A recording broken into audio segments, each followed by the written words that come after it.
Isang tricks kung paano nga ba padamihin yung ating wifi sa bahay. So in this video, yan yung pag-uusapan natin. Pero syempre, kung gusto mo ng mga ganitong klaseng content patungkol sa mga freeload, make money online at mga tips at tricks, make it sure na naka-like, subscribe at pahit na rin ng notification bell at mag-comment down below. Okay, lagi po kami namimigay ng freeload and Gcash sa aming mga solid subscribers, kaya make it sure na nakasubscribe kayo at mag-comment down below. So yun nga guys, no? So ang ginagamit ko ngayon na modem ay Converge. So ngayon, ituturo ko sa inyo kung paano nga ba natin padamihin yung wifi natin. So view muna natin yung wifi. So as you can see, ayan o. So itong Converge, ito lang, Huawei E88M. So ngayon, padadamihin natin yan. So paano nga ba? So ngayon, mag-login muna tayo. Yung default na username and password is root. Tapos yung password ay admin HW. Okay, so pwede nyo tong gawin sa PLDT or sa Globe. So cancel natin yung space, paste natin, click login. So ngayon, napunta na tayo ngayon dito sa dashboard. Okay.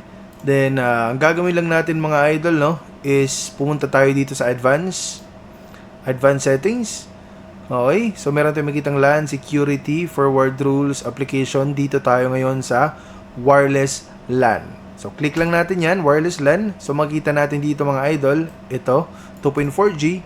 Dito naman sa Wi-Fi, 2.4G din tayo nakakonect. Okay, so yung 5G naman, dito tayo sa 5G basic network settings. Ang pangalan naman ay Huawei 5G E88M. So meron din itong 5G, no? Ayan mga idol.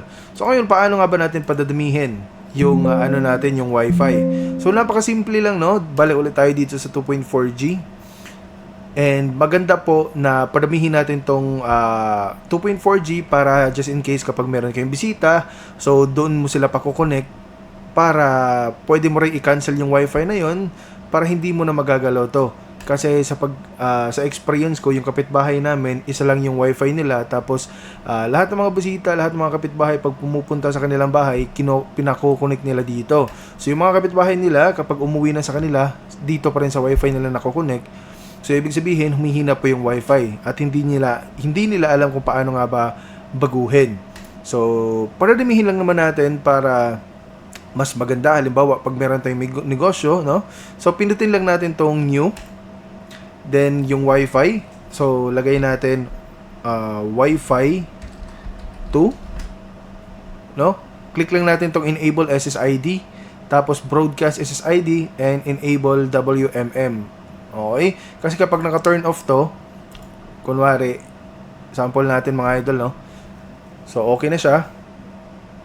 No? Ayun, nalagay na siya dito, yung number 2. Pero kapag titingnan natin dito, yung Wi-Fi 2, hindi natin siya makikita. Kasi nga, naka-disable yung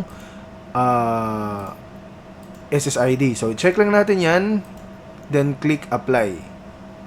Okay, so makikita natin yan, yung Wi-Fi 2 dito. So, magkakaroon ng delay. Ayan, nakita natin, no? So, kapag gusto nating dagdagan pa, Wi-Fi 3, enable SSID, click. So, wait natin mag-refresh. So, ayan, nagdagdag na siya dito mga idol. Then, new pa rin. Wi-Fi 4. Enable SSID pa rin ulit. Then, click apply. So, wait natin na mag-load para matagdag siya dito. So, yung limit ata sa 2.4G ay 5. So, try natin kung hanggang 5 ba. Or, ayan. The number of SSID has reached the maximum and cannot be added anymore. So, meron tayong Wi-Fi 2, may Wi-Fi 3, may Wi-Fi 4. So, ngayon, iti-check natin sila dito kung meron bang 2 to 4. Merong Wi-Fi 2, merong Wi-Fi 4, yung Wi-Fi 3, eto. Okay, so marami na. Ngayon, dito sa 5G, pwede din po natin gawin yan. Okay, so click natin to. Wi-Fi 5.1. Okay. So, okay siya mga idol. So, hindi na pala natin na-click yung enable SSID, no?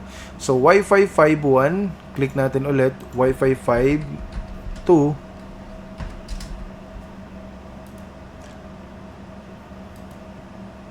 Hindi natin na-click yung mga idol. Up to 4, no?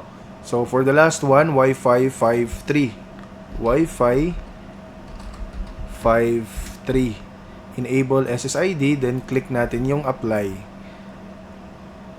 Okay, so pag nagdagdag tayo, limited na. So a total of 1, 2, 3, 4 plus ito 1, 2, 3, 4. So meron tayong 8 Wi-Fi.